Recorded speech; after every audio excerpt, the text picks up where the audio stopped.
ఈ సినిమాలో బాగా పేరు వచ్చింది లెజెండ్ అమితాబ్ బచ్చన్ అండి.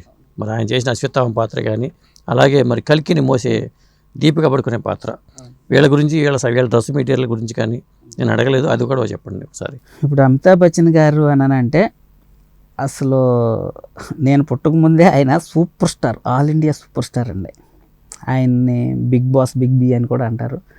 అయితే నాకు ఒక డ్రీమ్ ఉండేది, అమితాబ్ బచ్చన్ గారిని చిన్నపిల్లడు అప్పుడు పెద్దవాళ్ళు చెప్పుకుంటుంటే వినేవాడిని.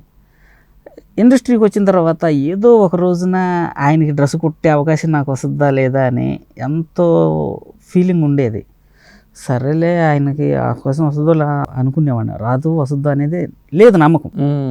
లక్కీగా ఈ సినిమాలో నాకు అవకాశం వచ్చింది. ఇప్పుడు మీరు మా కల్కి సెట్ని చూసినట్టయితే అందులో పెద్దది కట్అవుట్ లాగా ఉంది, ఒకటి 20 అడుగుల విగ్రహం ఉంది. ఆ డ్రెస్ కూడా అది నేనే కుట్టా. అట్లాగా దానికి ట్రేప్ చేసి ఆ విగ్రహం ఎందుకు పెట్టారు అక్కడ అసలు? అది దాంట్లో సినిమాలో భాగమేనా? అది 100% సినిమాలో భాగమేనండి. కాకపోతే నాలాంటి ఒక చిన్న మనిషి దాని గురించి, దాని యొక్క విశిష్టత గురించి చెబితే దానికి వాల్యూ ఉండదు. ఓకే, అది ఒక డైరెక్టర్ గారు చెప్పాలి ఓకే దాని గురించి, లేదా ప్రొడ్యూసర్స్ చెప్పాలి. నాలాంటి చిన్న వాయిస్ ద్వారా వినిటే ప్రజలకు కూడా కిక్ ఉండదు. ఆ సినిమాలో కనిపించింది అయితే ఆ సినిమా అదంతా నేను చెప్పనండి. ఇప్పుడు మీకు సినిమా చూస్తుంటే 8 feet ఉంటాడు కదా, అది 20 feet విగ్రహం అండి. ఇప్పుడు ప్రభాస్ గారు సినిమాలో అమితాబ్ బచ్చన్ గారికి ఇక్కడ వరకే వస్తారు, నడుం వరకు వస్తారు. అమితాబ్ బచ్చన్ గారు డబుల్ ఉంటారు. మరి అవును, దాని మ్యాజిక్ ఏం చేశారు అనేది అది డైరెక్టర్ గారు చెబితేనే, ఆయన మాటల్లో వింటేనే మీకు ఆ కిక్ ఉంటుంది. కానీ సాధారణంగా నేను చెబితే అది అర్థమైంది కాబట్టి దాన్ని ఏం చేశారు అనేది నేను చెప్పను, దయచేసి ఏమనుకోవద్దు. సరే సరే, ఆ డ్రెస్ నేను కుట్టాను. అలాగే అమితాబ్ బచ్చన్ గారికి డ్రెస్ కుట్టడమే కాదు, ఆయనకు డ్రెస్ వేయడానికి కూడా నేను వెళ్ళాను. ఆయన వేసుకునేటప్పుడు, ఆ పంచాయతీ తొడుక్కునేటప్పుడు, ఆ డ్రెస్ ఆయన ఇదంతా కూడా ఆయనకి బాడీకి ట్రేప్ చేసేటప్పుడు నేను వెళ్ళినప్పుడు నా ఆనందానికి హద్దులు లేవు. ఓకే, అది ఎందుకంటే మాట్లాడారా ఏమన్నా? అంటే ఆయన హిందీ, నేనే తెలుగు, మాట్లాడటం ఏముంది. అయితే నాకు ఆయన పనికి సంబంధించింది చెప్పినప్పుడు మనం విని ఫాలో చేస్తామండి. అంతేగాని మనం పర్సనల్ గానో లేకపోతే విడిగానో ఏదో అడిగి మాట్లాడే అంత స్టేజీ మనది కాదు. అంత మహానుభావుడిని మనం మాట్లాడితే అది మన వ్యక్తిత్వాన్ని కోల్పోతాం. ఒక పనివాడిగా నా లక్షణం కాదు అది. మనం వెళ్ళామా ఒక ఆర్టిస్ట్ దగ్గరికి, మన పని చేసుకున్నామా, వాళ్ళకి మన పని నచ్చినప్పుడు వాళ్ళు బాగా చేసామని అప్రిషియేట్ చేస్తారు. ఆ సంతోషం వేరండి. మాకు అది మాత్రం చాలు. అంతకు మించి మనం ఆర్టిస్టులతోటి డిస్కషన్స్ వేస్ట్, అధిక ప్రసంగం చేయకూడదు పెద్దవాళ్ళ దగ్గర. ఎందుకంటే ఆయన వయసుకి, ఆయనటువంటి స్టార్కి, ఆ ఇమేజ్కి మాట్లాడే స్థాయి కాదు ఫస్ట్ మనది. అది చాలా గొప్ప విషయం. ఆ అమితాబ్ బచ్చన్ గారికి నేను ఆ డ్రెస్సులు అలా వేశాను అని అంటే నాకు నా జన్మ ధన్యమైంది. ఎందుకంటే అమితాబ్ బచ్చన్ గారు ఎంత గొప్ప మనసున్నటువంటి గొప్ప మహానుభావుడు అని అంటే, కరోనా క్రైసిస్ టైంలో, లాక్డౌన్ టైంలో యావత్ ఫిల్మ్ ఇండస్ట్రీకి, మన తెలుగు సినిమా పరిశ్రమకు కూడా 1500 రూపాయలు టోకెను బిగ్ బజార్లోకి వెళ్ళి గ్రాసరీ కోసం, ఆయన మన తెలుగు ఇండస్ట్రీ సంబంధం లేదు, అయినా కూడా తెలుగు సినిమా కార్మికుల కోసం 24 డిపార్ట్మెంట్లలో వేలాది మంది జనాలు ఉంటే, ప్రతి ఒక్క యూనియన్కి కూడా, ప్రతి యూనియన్లో ఎంతమంది సభ్యులు ఉన్నారు అంతమందికి చేరాలి అని టోకెన్లు పంపించిన మహానుభావుడు అండి. ఆ టైంలో బయటికి వెళ్ళి మనం కొనుక్కుంటానికి ఇబ్బంది ఉండదు. కొన్ని నెలల పాటు లాక్డౌన్లో ఇరుక్కొని డబ్బులు లేకపోతే అన్నం పెట్టారు ఆయన. అటువంటి మహానుభావుడికి నేను పని చేయటం అని అంటే నాకు అంతకు మించినటువంటి సంతోషం లేదండి. దీపిక కూడా మీరే చేశారా? మేడం గారి డ్రెస్సులు కూడా మా దగ్గర రెడీ అయినాయండి. ఆ డ్రెస్సులు కూడా సేమ్ ఇందాక చెప్పినట్టుగానే క్లాతులు కొనుక్కొచ్చి దానికి అనుకూలంగా తయారు. లేడీస్ కూడా ఉంటారండి మీ డిపార్ట్మెంట్లో? మా డిపార్ట్మెంట్లో లేడీస్ ఉండరండి.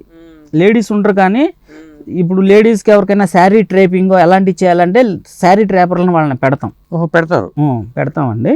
ఎందుకంటే ఆ లేడీస్కి మేము వెళ్ళి డ్రెస్సులు వేయలేం. ఇప్పుడు అమితాబ్ బచ్చన్ గారి కంటే నేను డ్రెస్ వేయగలను, అలాగని లేడీస్కి మనం దగ్గరికి వెళ్ళమండి. ఆ శారీ ట్రేపర్ల ద్వారా వేస్తారు. కాకపోతే మనం ఆ డ్రెస్సులు కుట్టినప్పుడు వాళ్ళు వేసుకున్న తర్వాత మనల్ని ఒకసారి డ్రెస్ కంఫర్ట్గా ఉందా లేదా అనేది చూపించడం కోసం, ఒకవేళ ఏమైనా ఆల్టరేషన్ ఉంటే చూపించడం కోసం ఒకసారి మనకు డ్రెస్ చెక్ చేసుకోవడం కోసం. మెటీరియల్ కాస్ట్లీ మెటీరియల్ వాడతారా లేకపోతే నార్మల్ మెటీరియల్ వాడతారా? మెయిన్ ఆర్టిస్టులు ఎవరికైనా సరే కాస్ట్లీ వాడతారండి. ఒక చీప్గా చిన్న స్థాయిలోకి వాడితే స్క్రీన్ మీద కోట్లాది మంది వరల్డ్ మొత్తం చూసే సినిమాలు ఇవి ఈ రోజున. ఒక ఆర్టిస్టు ఒక చీప్ క్వాలిటీ వేసుకుంటే ఆయన యొక్క క్యారెక్టర్ ప్రకారం ఒక్కసారి వేయాల్సి వస్తుంది, కానీ వేసుకుంటే ఆ ఇమేజ్ ఉండదు. ఓకే, అందుకే ప్రతిదీ బ్రాండెడ్స్ ఉంటాయి. అది నార్మల్ సినిమాలకైతే. ఈ సినిమాకైతే క్లాత్ కాస్ట్లీదే ఉంటుంది. అసలు ఆ కాస్ట్లీ తనాన్ని మేము చంపేస్తాం. ఏది ఏజింగ్లు చేసి దానికి పెయింటింగ్లు వేసి, ఇది గెటప్ల సినిమా కాబట్టి. Okay okay. అంతేగాని ఒక తక్కువ చీప్ క్వాలిటీ క్లాత్ అనేది ఫస్ట్ హాఫ్ చిరిగిపోతుంది. తర్వాత ఇప్పుడు సినిమా ఎన్ని రోజులు చేస్తారో, ఇది సంవత్సరాల తరబడి చేశారు, 3 సంవత్సరాలు. అది జాగ్రత్తగా మెటీరియల్ పాడవకుండా మళ్ళీ ఉండాలి. అది కాస్ట్లీ క్లాత్ అయినా ఉంటుంది. చీప్ క్వాలిటీ అనుకో పగిలిపోవటం, చిరిగిపోవటం, మళ్ళీ మళ్ళీ చేసేటప్పుడు కూడా ఈ అవసరం అవుతాయి కదా, మళ్ళీ ఈ అవసరం పడతాయండి.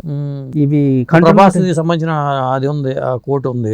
అది అంటే లీడ్ ఇచ్చినప్పుడు వస్తుంది. ఆ తర్వాత మళ్ళీ క్యారెక్టరేషన్ ఏదన్నా అక్కడ మళ్ళీ మారినప్పుడు క్యారెక్టర్ ప్రకారంగా డ్రెస్ చేంజెస్ కూడా ఉంటాయండి. ఇప్పుడు కూడా మరి ఏసీలోనే ఉంచారు దాన్ని? ఏసీలోనే ఉంచండి. అది ప్రత్యేకమైన ఏసీయే పెట్టించారు, రూములు కట్టించి ఆ డ్రెస్సుల కోసం. అది చాలా పెద్ద టాస్క్ అండి. ఆ డ్రెస్సుని జాగ్రత్త చేయటం అని అంటే, ప్రభాస్ గారి డ్రెస్ అన్నది, దాన్ని జాగ్రత్త చేయడం అనేది చాలా పెద్ద టాస్క్. డ్రెస్ బరువుని మోసుకుంటూ ఆయన ఎలా చేసేది అర్థం కావట్లేదు. అసలు ఆయన పాపం ఆ డ్రెస్ వేసుకున్నప్పుడు లోపల ఆయనకి ఎంత బాధ కలిగిందో అనేది పాపం ఆయన చెప్పలేదని అంటే, అది ఆయన పొద్దున్నే వచ్చేసుకున్నారంటే పొద్దాక అదే డ్రెస్లో ఉండేవాళ్ళండి. తీసి తగిలిచి కూర్చోవడం, రిలాక్స్ అవడం ఉండేది కదా. అది వేసుకోవటం కష్టం, ఇప్పటం కష్టం. అసలు ఇక దాన్ని 10 సార్లు వేసుకొని ఇప్పటం కంటే వేసుకొని కూర్చోవడమే బెస్ట్. అది ఎప్పుడన్నా బాగా ఇబ్బంది కలిగినప్పుడు జస్ట్ ఇట్లా ఒక చెయ్యి అలా తీసి కొంచెం గాలి కోసం అలా చెయ్యి తీసి, ఏది ఎక్కువ టైం గ్యాప్ ఇస్తే ఆయన అలా కూర్చునేవారు. తర్వాత మళ్ళీ వేసేసుకొని షార్ట్ అప్పుడు వెళ్ళేవాళ్ళు తప్ప అసలు పొరపాటును కూడా అది ఇప్పేవారు కాదు. అది ఇక ఒకవేళ క్యారీ వ్యాన్లోకి వెళ్ళినప్పుడు భోజనం చేయటానికి చేసేటప్పుడు ఆ డ్రెస్ ఇబ్బంది పెడుతుంది, చేయలేరు. ఆ టైంలో ఏమన్నా తీసి ఉండొచ్చు, అంతే తప్ప ఒకసారి వేసుకున్నారు అని అంటే తీసేవారు కాదు. అది ఆ డ్రెస్సు ఆయన అంత కష్టపడి ప్రభాస్ గారు చేశారు కాబట్టి సినిమాకి ఈరోజు అంత ఫలితం కూడా అలాగా గొప్పగా వచ్చిందండి. మహానుభావుడు ప్రభాస్ గారు.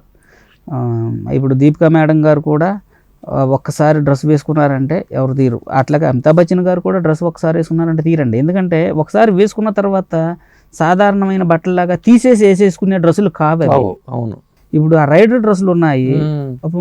వాళ్ళు క్యారెక్టర్లో జూనియర్ ఆర్టిస్టులు, వాళ్ళు బౌన్సర్స్, వీళ్ళు వచ్చేసి వేసుకునే వాళ్ళు కూడా పాపం నరకం కనపడేది వాళ్ళకి. చాలా కష్టపడ్డారు, కోఆపరేట్ చేశారు. ఆ డ్రెస్సు హీట్ వచ్చేసి చెమటలు పట్టేసేది. ఎందుకంటే మేము వీళ్ళని దగ్గర నుండి మేమే వేసి మేమే తీసేవాళ్ళం కదా. ఇంకొకటి ఆ డ్రెస్ వేయడానికి కూడా 2 మనుషులు కావాలి. మనం ఇచ్చినా వాళ్ళు వేసుకోలేరు. 2 మనుషులు సహాయం చేసి వెయ్యాలి ఆ డ్రెస్ని ఒక్కొక్క మనిషికి. తీయాలన్నా కూడా మళ్ళీ కావాలి. అసలు ఒక జూనియర్ ఆర్టిస్ట్కి వేసిన ఆ రైడర్ డ్రెస్సే ₹1,00,000 దాటిందండి. చాలా కాస్ట్ అది.